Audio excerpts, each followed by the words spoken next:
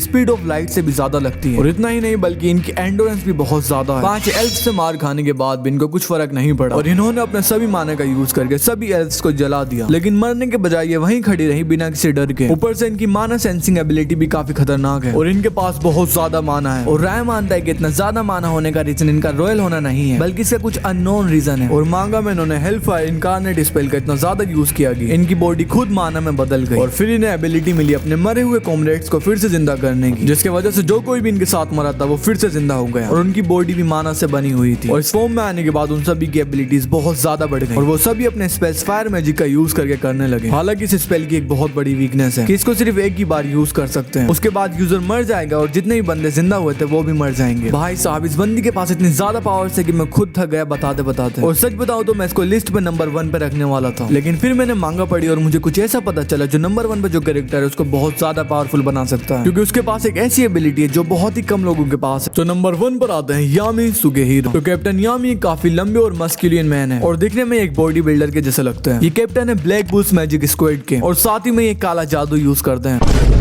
तो यामी यूज करते हैं डार्क मैजिक, जिसकी मदद से ये डार्कनेस को क्रिएट एंड कंट्रोल कर सकते हैं और ये आज तक एंटी मैजिक से थोड़ा बहुत सिमिलर है। वैसे हो सकता है कि आपको पता ना हो, लेकिन यामी सुगेहिरो क्लोवर किंगडम से नहीं है बल्कि वो एक बहुत दूर जगह से है जिसका नाम है द लैंड ऑफ सन। और यामी जिस क्लैन से है वो 2 चीजों के लिए फेमस है, पहली तो अपनी तलवारबाजी और दूसरा अपना खून खराबा। और इसलिए यामी वन ऑफ द स्किल्ड तलवारबाज है पूरे ब्लैक क्लोवर में। साथ में वो अपनी कटाना को काले जादू से कोट कर लेते हैं, जिसके बाद वो डार्क स्लैश मार सकते हैं। साथ ही में यामी की नाम की एक एबिलिटी का यूज करते हैं, जिसके वजह से इनको पावर ऑफ 6 सेंस भी मिल जाती है और ये अपने एनिमी के मूव्स को प्रेडिक्ट कर लेते हैं और बिना देखे उनके अटैक से बच सकते हैं। और इसके वजह से इनके रिफ्लेक्सेस भी बहुत ज्यादा खतरनाक हो जाते हैं। और इसका यूज करके वो आई ऑफ द मिडनाइट सन के लीडर के लाइट मैजिक के अटैक्स को ऐसे काउंटर कर रहे थे जैसे कुछ भी ना हो, जबकि आज तक के साथ क्या हुआ था।